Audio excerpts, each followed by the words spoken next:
असां हिनखे खणी अचे हिकु जॻह ते क्लिक करे पोइ असांखे हुनखे माउस यूज़ कजो, छो जो एडिटिंग में माउस ॾाढो ज़रूरी हूंदो आहे। हुनखे असां ईअं सिलेक्ट करे असीं हेठि छिकियोसीं, जेतिरो असां हेठि छिकींदासीं उहा शइ असांजी जेतिरी असां शइ सिलेक्ट कंदासीं हुनखे सिलेक्ट, हीअ शइ असां फॉर एग्ज़ाम्पल असां हीअ सिलेक्ट कईसीं, असां हिनखे सिलेक्ट कयोसीं ऐं वञी बैक खे जेॾी महिल असां हणंदासीं या डिलीट खे हणंदासीं, डिलीट खे हणंदासीं त बि असांखे ॾिसो पोयां असांजो हिसो हे कटिजी वियो। हाणे ॾिसो पोयां हे हिसो असांजो कटिजी वियो, बैक खे हणंदो त बि कटिजी वेंदो, डिलीट खे हणंदो त बि कटिजी वेंदो, जेको तव्हांजे कीबोर्ड में लिखियलु हूंदो आहे। असां कंट्रोल ज़ी था कयूं, कंट्रोल ज़ेड कंदासीं त वरी असां साॻी जॻह ते पहुची वेंदासीं। उन खां पोइ हिते असांजो हे मैजिक टूल मां जेको तव्हांखे पहिरियां ॿुधायो मैजिक टूल आहे, हिनखे असां आहियो हिनखे सिलेक्ट कयोसीं, हेठिएं खे जेको हेठियों आहे हेठियों मैजिक टूल, मैजिक वंड टूल, इनखे असां सिलेक्ट कयोसीं। अचे असां हिन जे कहिड़े बि कलर खे असां सिलेक्ट कंदासीं उहो कलर असांजो रिमूव करे छॾींदो। फॉर एग्ज़ाम्पल मां हिनखे बैकग्राउंड जो जेको कलर आहे उनखे थो हणां त तव्हां ॾिसो जेको जेको जेको उनजी सराउंडिंग में जंहिंखे उहो रीड करे थो उन कलर खे हुन सिलेक्ट कयो। तव्हां मथे ॾिसंदो कोने में हिकु ॿियो कलर आहे, मां ज़ूम करे तव्हांखे उहो कलर बि ॾसां थो, हे ॿियो कलर आहे, ॾिसो त हुनखे हे सिलेक्ट नथो करे। अगरि मां हिनखे हणंदुसि त हे सिर्फ़ु सिलेक्ट कंदो, हिन में वरी ॿ कलर आहिनि त उनखे थो करे, जंहिं कलर खे मां हणां थो उहो करे थो।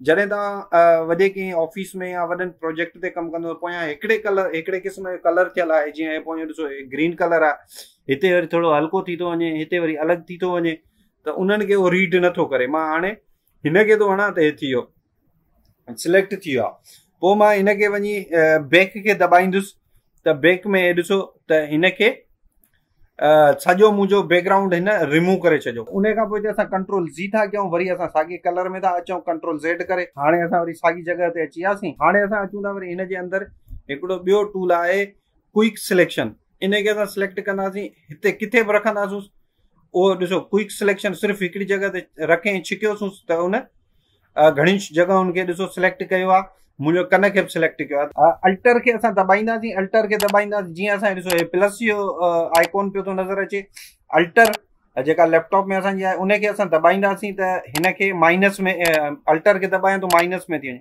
त असां हिनखे आस्ते आस्ते जेतिरो जेको जंहिं शइ खे पोइते कंदासीं उहा पोइते थींदी थी। फॉर एग्ज़ाम्पल मां हिन शइ खे मथे थो करणु चाहियां, ॾिसो मथे थींदी थी वञे, जहिड़ी साइड खां तव्हांखे नज़र अचे थो त भाउ हिनखे असांखे पोइते करिणो आहे या अॻिते करिणो आहे। हाणे हिनखे वञी मां हिनखे सिलेक्ट कयो, हाणे मां हिनखे बैक कयां या बैक कंदुसि या डिलीट थो कयां त पोइ मुंहिंजो बैकग्राउंड डिलीट थी वियो, ॾिसो तव्हां। हाणे हे वरी अञा हुन खां थोरो सुठो कट थियो आहे असांजो फोटो। असां कंट्रोल ज़ेड कयूं था, जीअं असां साॻी जॻह ते असां अची वियासीं। हाणे वरी असां अचूं था साॻी जॻह ते, वरी हे तव्हां ॿई टूल तव्हांखे सम्झ में अची विया हूंदा थोरा थोरा, जॾहिं तव्हां प्रैक्टिस कंदो तेसि ताईं तव्हांखे वधीक सम्झ। हिन में वरी हे टूल आहिनि, लासो टूल आहे, हे कट करण जो टूल आहे। मां तव्हांखे सजेशन ॾींदुसि जॾहिं तव्हां कट करणु शुरू कयो त पिक्चर पंहिंजी खे ज़ूम कंदा कयो, पोइ हिकिड़े कोने खां तव्हां शुरूआति कंदा कयो, पोइ जहिड़े पासे न कयो। हिनखे असां हिते सिलेक्ट कयोसीं ऐं माउस पंहिंजे खे छिके वेंदासीं, जिथां जिथां असां वेंदासीं उतां उतां असां हुनखे जॾहिं छिकींदा वेंदासीं थींदी थी वञे, थींदो थो वञे, थींदो थो वञे, ॾिसो हे थींदो थो वञे। पोइ असां हुनखे थोरो थोरो कंदा वञिजो ऐं तव्हां सफ़ाई हथ में तव्हांजे में ईंदी वेंदी। असां वरी बैक खे या डिलीट खे हणंदासीं त कलर ख़ाली थी वियो तव्हांजे साम्हूं आहे। वरी कंट्रोल ज़ी था कयूं, कंट्रोल ज़ी कयोसीं। मां कंदो आहियां पॉलीगन लेसी टूल, हे ॾाढो ज़बरदस्त आहे, तव्हां हिनखे इस्तेमालु कजो जेको तव्हांखे सवलो लॻे। अगरि तव्हांखे तस्वीर हिकिड़े कलर जी थी मिले त उन सां उनखे कजो। असां हिनखे हितां हिकिड़ी जॻह ते क्लिक कयोसीं, ॿी जॻह ते असां हिनखे क्लिक कयोसीं।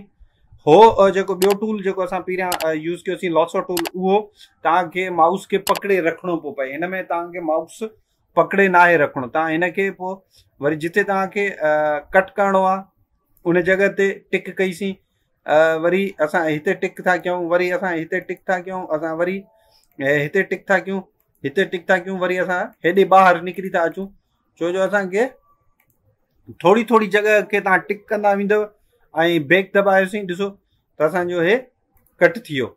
हाणे असां वरी थोरो मथे था हलूं, वरी असां अचूं था हिनखे हिते कट करण था अचूं, हिते लॻायोसीं, वरी हिते लॻायोसीं, छो जो कटिंग करण माना एॾो ॾुखियो कमु आहे। तव्हां जेतिरी कटिंग सिखी वेंदव न सुठे तरीक़े सां त ओतिरो तव्हांखे आसानी थींदी वेंदी। ऐं कटिंग सिखी वियो त माना सभु कमु। ऐं हमेशह जॾहिं बि कटिंग शुरू कयो त तव्हां ज़ूम कंदा कयो तस्वीर खे। जॾहिं ज़ूम कंदव त तव्हांखे वेझड़ाईअ खां उहे शयूं नज़र ईंदियूं। त हे कट करण जो टूल आहे। मूंखे तव्हांखे सिर्फ़ु हे कट करण जा टूल सेखारणा हुया त जीअं तव्हां कटिंग करणु शुरू कयो। तव्हांखे को सवाल हुजे त तव्हां मूंखे इनबॉक्स करे सघो था। ऐं इहे शयूं हिते तव्हां हेसि ताईं सम्झूं। कट करणु सिखी वियो तव्हां, उमीद कयां थो तव्हांखे कट करणु अची वियो हूंदो। उन खां पोइ हिते असांजो टूल आहे क्रॉप टूल। हे असां हिनखे पकतोसीं।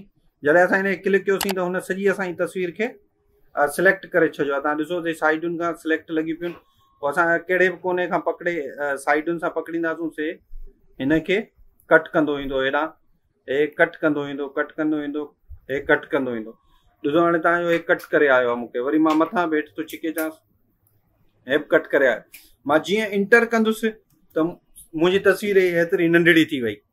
अगरि मां हिनखे वरी कंट्रोल ज़ी कंदुसि त वरी वॾी थी वई। इहो असांजो आहे क्रॉप टूल। ॿियो वरी हुनजो आहे ॿियो ई टूल जेको हेठां अथसि उनखे असां सिलेक्ट कंदासीं। उहो वरी जेको आहे असां जंहिं शइ खे सिलेक्ट कंदासीं ओतिरी उहा सिलेक्शन कंदो। हिनखे कंदासीं। ॾिसो हिन ते आहे सिर्फ़ु जेतिरी जंहिं शइ खे तव्हां सिलेक्ट कंदो उनखे कंदो। पोइ उन खां तव्हां वरी हेठि आणे सघोसि था। उनखे हीअं करे सघोसि था। उनजी डिज़ाइन बि तव्हां का माना हे चारई पासा लाॻी तो नथो आणे, हिकिड़ो पासो थो आणे। हाणे एतिरो मूं सिलेक्ट कयो ऐं मां हिनखे इंटर कंदुसि, इंटर दॿाईंदुसि त मुंहिंजी तस्वीर एतिरी कटिजी वई। हे टूल बि तव्हां सिखी वियव। हाणे अचूं था असां हिन फ्रेम टूल ते। ॾिसो हो बि तव्हांखे ॾेखारे थो त तव्हां किथे पंहिंजी तस्वीर खे रखणु था। फॉर एग्ज़ाम्पल हिकिड़ो मुंहिंजो फ्रेम हे नंढो आहे, हेतिरो नंढो आहे। जीअं फ्रेम मुंहिंजो सिर्फ़ु मुंडी जेतिरो आहे। मुंहिंजी तस्वीर केॾी वॾी हुई, उन टुकड़े खे सिर्फ़ु फाइंड आउट कयो, उन फ्रेम खे सेट कयो त रुॻी हिनजी मुंडी ॾेखारण में ईंदी। अगरि मां हिनखे अञा चाहियां थो मां थोरो सिर्फ़ु मुंहिंजी हीअ चेस्ट नज़र अचे त मुंहिंजी चेस्ट नज़र ईंदी। त इहा ई शइ थींदी। इहो फ्रेम आहे इन शइ जो। त हाणे हे टूल जेके मूं तव्हांखे हिनमहिल ताईं ॾसिया आहिनि, इहे टूल तव्हांजे लाइ अॼु ॾींहं ताईं घणा आहिनि। वरी अॻिते पोइ अञा वधीक ॿियो असां लेसन ठाहींदासीं ॿिए टूल ते ऐं ॿिए ते। Thank you so much. त वरी मिलूं था नए वीडियो में। तेसिताईं